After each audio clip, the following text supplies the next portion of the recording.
Welcome to the Lean Blog Podcast. Visit our website at www.leanblog.org. Now, here's your host, Mark Graban.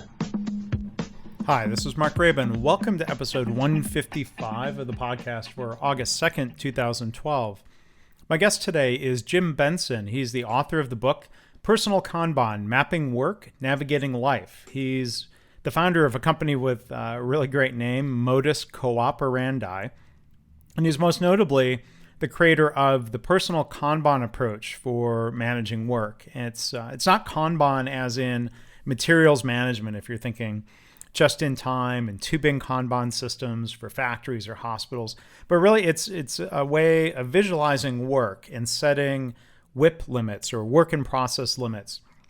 Much the same way as a Kanban might be used to trigger or limit production in a factory setting, but this is something that's useful for knowledge workers and anybody really. It's a really interesting approach. If you go to leanblog.org/155, you can see show notes and a link to Jim's website, his personal Kanban 101 site. It's a real nice treat to be able to talk to Jim as he was commenting before we did the podcast. It's surprising we haven't talked before, but happy to get introduced to Jim. I read his book last year.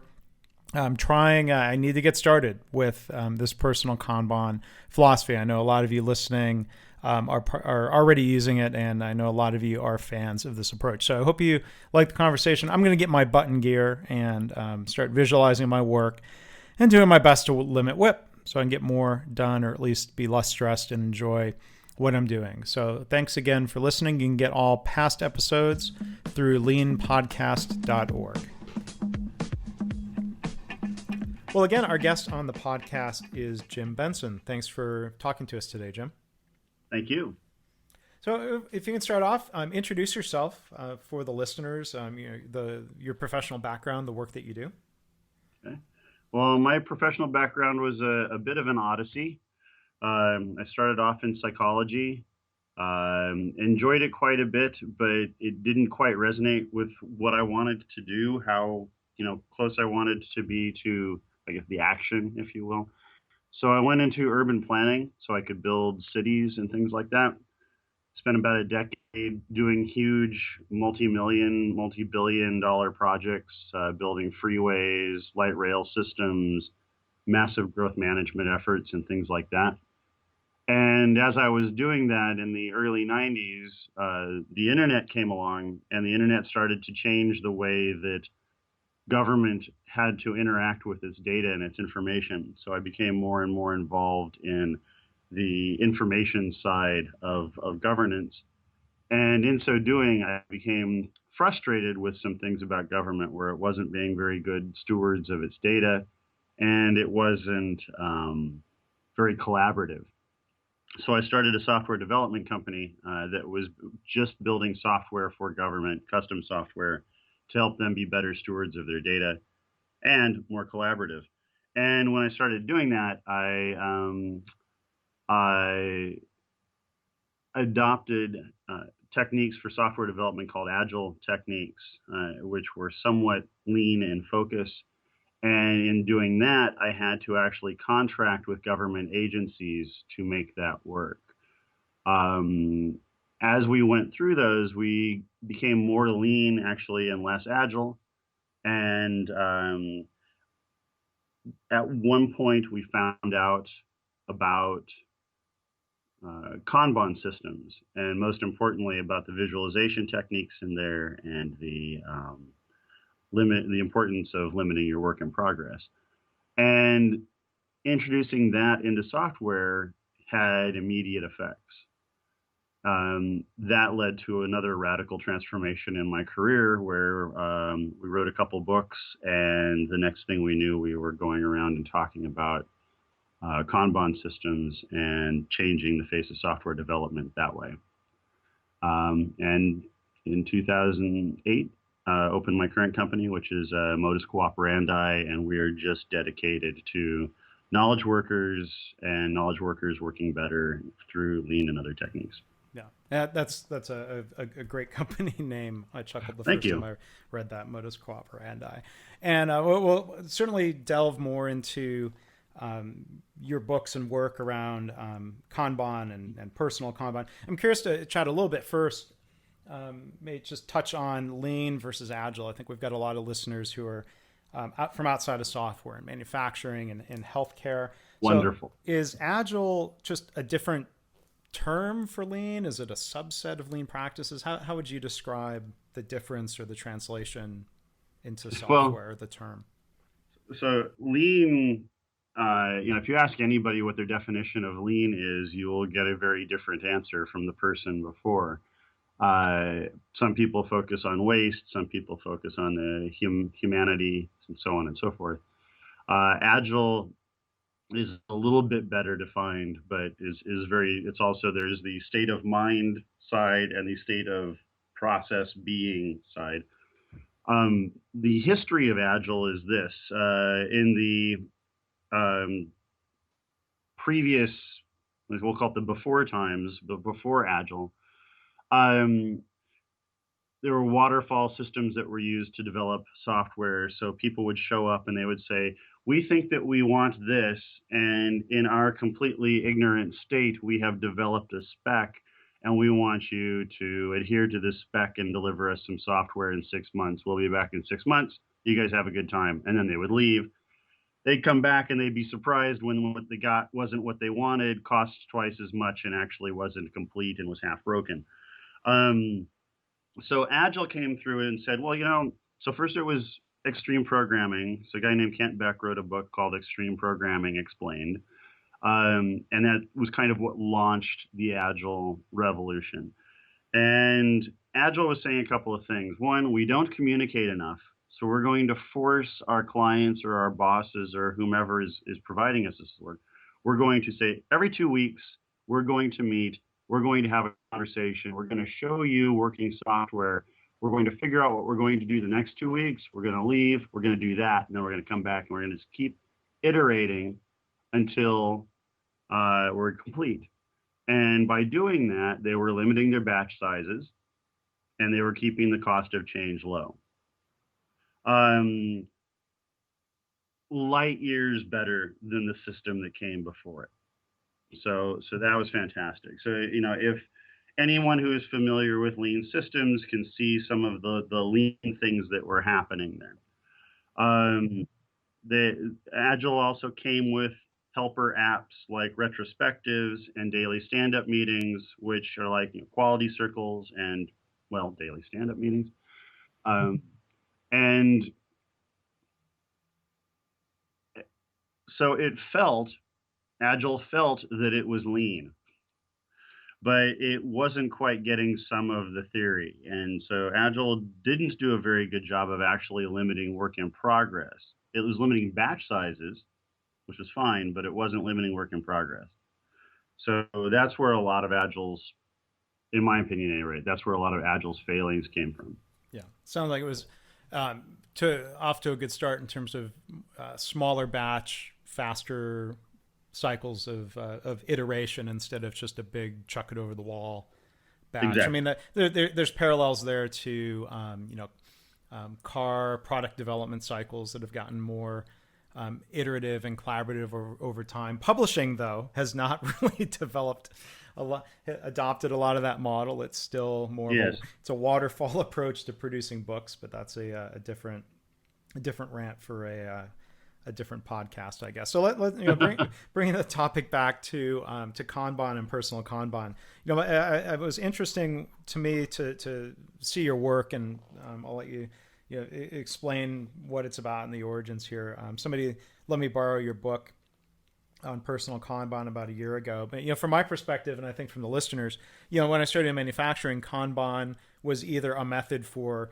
pulling parts and supplies to an assembly line, or it was a production control system of helping trigger the production of parts that were then fed to the assembly line. And in healthcare, Kanban is being used quite often now for medical supplies, patient supplies. I posted, there was a great video that a hospital in Pittsburgh put together that I shared on the blog recently. But the idea of applying Kanban to your own personal professional work, I think is a fascinating idea. So can you tell us about personal Kanban, what it is, and maybe in telling that, what some of the origins are, how it came about. Well, so back when I was a consulting engineer, let's say that we're redesigning a freeway, and I am the project manager for redesigning that freeway. One of the things that actually led me to quit the profession entirely was that 90% of my work was telling other people what other people were doing.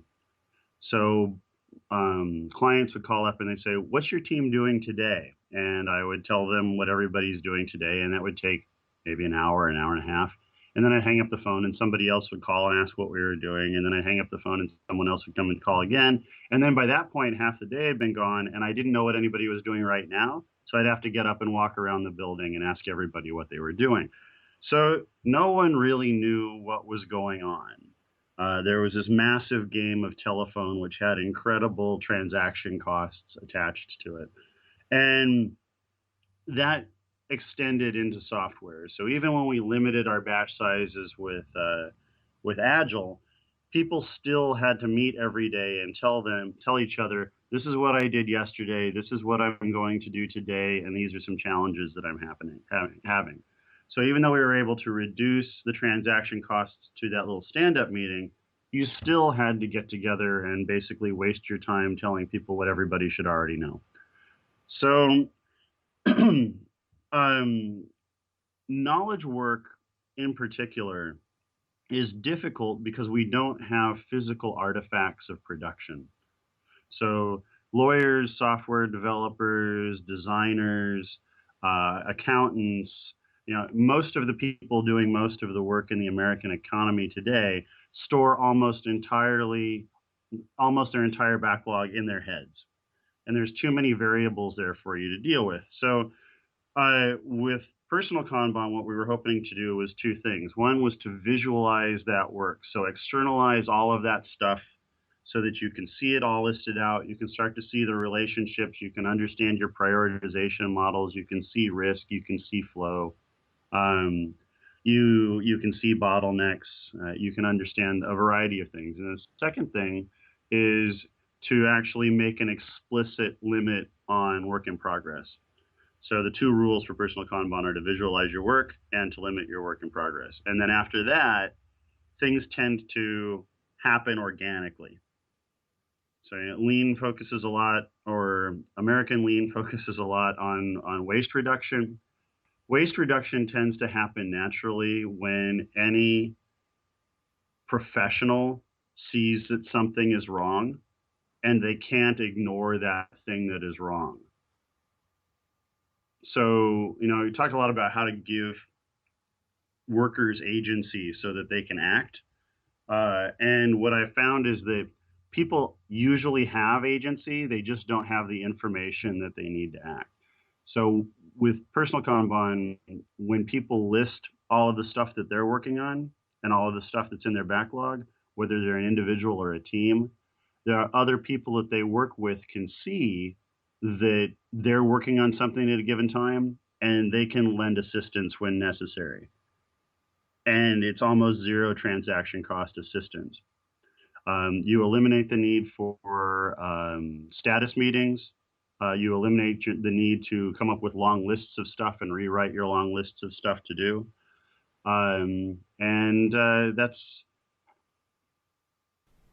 That's where it's from. Yeah, and there's an interesting. Yeah, you raised an interesting point there about the coordination and collaboration aspects. I'm sitting here in a home office, and if I were, as we were talking before the podcast, I think seriously now going to start some personal experiments with the personal Kanban board. But maybe other than my wife seeing that to know what's coming up in my work travel future, things like that, there aren't those same collaboration benefits. So I think maybe on first impression, people think, oh, this is just a personal productivity way of keeping organized. But it sounds like it's a lot more powerful when you're in a team environment, as you're describing. So if you can kind of elaborate or give an example of that collaboration aspect, that's really interesting. Well, the nice thing there is that first for us, as individuals, we put ourselves under a great deal of stress because we take on a lot of responsibilities from all of the different aspects of our lives. So we don't just go to work. And when we do go to work, we don't just do one thing. So we tend to have multiple projects, we tend to have multiple customers, and we have different unfortunately, we have different segments of our lives. So we have people tend to think of themselves as like a work segment, a play segment, a family segment, a learning segment, and so forth. Um, when we do that, we tend to prioritize our work based on whatever is the most obvious thing you should be doing. And that's usually based on who's ever yelling the loudest. And that's not a good way to prioritize your work. And so in the back of your head, you know you have all of these other expectations that you're not meeting. And I've found that people make fundamentally different decisions when they visualize the problem versus when they're just intellectualizing the problem or thinking that their brains can actually sort through all of those variables and come up with a reasonable answer. So individually, it's an incredible stress reliever. For teams and for organizations, it's an amazing efficiency and effectiveness engine. And yeah, it seems that this personal Kanban approach goes beyond other approaches to productivity or organization of making to-do lists, or people might know. I haven't really been a devotee of it. I've read the book Getting Things Done. It seems like one of the key differences is this idea of limiting WIP as opposed to just visualizing it, whether it's on a board or in an app or on a piece of paper. So can you tell us more about the idea of limiting WIP? I mean, I think people that are busy and high achievers are like, we can do it all, and I can keep many balls in the air, irons in the fire. I'm a good multitasker. Talk more about this idea of limiting WIP. So limiting WIP is like chess or like Go, where it takes you about 2 seconds to describe it, and then after you learn about it, you just keep realizing that it does more and more things, and it's much more complex than you ever thought it could be. So when we limit right now, when you're not limiting your WIP and you're not visualizing your work, there is no cost whatsoever to taking on more work, which means that you set yourself up as a limitless reservoir of other people's expectations and your own expectations. And then we're constantly dissatisfied with ourselves because we're not able to get to all of the things that we want to get to. When we limit our work in progress and we start to focus on completion, so we say, I have a work in progress limit of 3. I have 3 things now in my doing column or in some state of action, and I have to finish one of those before I pull the next one. In doing that, we have created an economy where any one of those tasks that we take on is now 1/3 of our entire economic universe. So we're going to be extremely thoughtful about what we pull in next. And we're also going to be more likely to both be able to say no from ourselves to additional work and to have an amazingly eloquent justification for doing so. So before, with no visual control and no WIP limiting, if we said no to something, we felt disappointed in ourselves because we weren't able to help somebody else out, and we seem kind of like a wimp or a whiner because we're not able to do this thing. And whatever the thing is we're saying no to was probably pretty easy to do. So we're evaluating that new work based on whether or not we're capable of doing it at all versus whether or not we have the capacity to get it done. Limiting WIP also, since you're placing a constraint, previously we had a big stagnant pool of stuff and we'd start a bunch of them and some of them maybe we'd complete over time, but by and large, we'd leave a lot of things undone. Just like when you have a large stagnant pool of water and you constrain it, it starts to flow. That's exactly what we're doing. What we're doing here. Now, one other thing I wanted to talk about while we still have some time here are some of the mechanics of making personal Kanban work. And I'd encourage listeners go to your personalkanban.com website. There's a lot of videos and illustrations of the mechanics. So I don't think we need to that detail is already out there for people to go look at. But one thing that's interesting is the idea of the tactile feedback to the brain of the physical action of moving a card. And I'm curious if you can talk about your experiences of that. And I'm also curious as I'm thinking through using this. I could set up a board in my home office, but I'm more often than not on the road, so shy of putting a webcam up. To be able to, but then I can't really change the board. There are different ways in software or apps of facilitating this. What are some of your thoughts or experiences, or are there any trade-offs in these different approaches? So there's several things in there. So the first thing is the most effective system for someone who's starting out, especially, is going to be a physical board with Post-it notes where you just write your value stream, whatever that might be, across a whiteboard. You get some columns and you just populate a backlog and you start going. With that, as you mentioned, you get the kinesthetic or tactile feedback as you're moving things along. That has a direct psychomotor response. So it's writing directly to your brain and saying, ooh, this felt good, that felt good. You get this little dopamine rush for completion. And it sounds silly, but it's real. And if you can get your dopamine from Post-it notes and not from sports drinks, that's probably a good thing.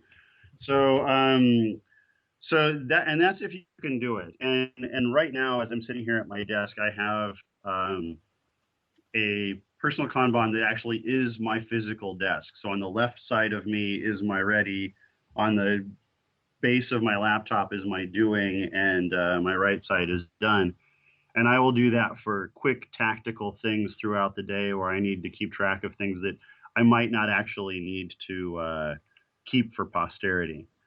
My business partner, Tony Ann, lives in Washington, D.C., and both of us travel a great deal and usually are not in the same place at the same time.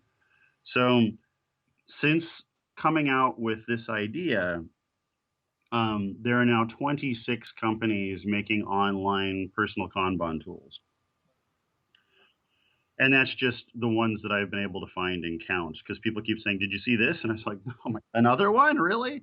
I should have licensed the term, but some of the ones that are most enjoyable to use, Kanbanery, which is a tool out of Poland, very clean, very elegant system. Kanban Flow is a Kanban tool that also mixes another tool called Pomodoro in with it. And Pomodoro basically breaks your work up into 25-minute chunks, which is something that's a little more cognitively pleasing to deal with. And Lean Kit Kanban is kind of an industrial strength one, excellent for knowledge workers as a group. But one quick story that I have is I had a project with the UN in Vietnam, and our goal was to write the Human Development Report for Vietnam. And so I was working with 26 researchers spread throughout the country and a couple outside of the country. And I had them all writing their sections in Google Docs, and we were doing this collaborative writing technique so that subject matter experts in one area were lending their expertise to subject matter experts in another area. So they were all informing other sections of the document. And initially, we'd set them up with that system and a Kanban. And the Kanban worked really well for a few weeks. And then they stopped using it. And so we were having a meeting, and I said, I noticed that nobody's updating the Kanban. And they said, well, we don't need to. said, why not? And they said, because every day when we come in and we open up Google Docs, we can see who was writing since we were last in the system, because the most recent documents would flow to the top. And they said, and those are the ones that we edit. So the Google Docs interface was the Kanban. So the point I want to make here is that we want to visualize our work and we want to limit our work in progress. And the form factor, the design of how we're visualizing the work is extremely fluid. So while working with a value stream and Post-it notes floating across it is a very universal one, there may be other ones out there. Yeah. So it's, I guess, not so much a matter of the exact way that you're doing it, but more a matter of keeping with those principles of visualizing your work, limiting WIP. Exactly. Whatever way you can find to do that. That's exactly. So that's why when people ask me what is lean, I send them to Deming's System of Profound Knowledge. That's like my first stop for lean. Yeah. And my ears always perk up to hear somebody else who mentions is familiar with Dr. Deming's work. So maybe, again, another discussion for another day. There's so much more we talk about, and hopefully we can do another podcast at some point, Jim. I felt like we kind of just scratched the surface and hopefully introduced people to personal Kanban. I'm going to give this a serious go and may give better context to do another discussion down the road. But if listeners have got questions, you can send them to me through the blog. Jim, if they want to reach you, personalkanban.com, and do you want to share Twitter, other places people can reach you? What's the best way? Yeah, so I am our founder on Twitter. I'm basically our founder almost everywhere in social media. And the easiest email address for me, I guess, would be jim@moduscooperandi.com, which I know isn't the easiest thing to spell, but it's also reachable through the personalkanban.com website. Other than that, the website's up there. On the website, there's a 101. There's, of course, links to buy the book, but there's also ample information on the website for people who want to get started. Great. So, info on the book is there. The book is also called Personal Kanban, Mapping Work, Navigating Life. Jim Benson, the author of that book and innovator in this area, thank you for taking time to talk on the podcast. Thank you, Mark. Thanks for listening. This has been the Lean Blog Podcast. For Lean news and commentary updated daily, visit www.leanblog.org. If you have any questions or comments about this podcast, email Mark at leanpodcast@gmail.com.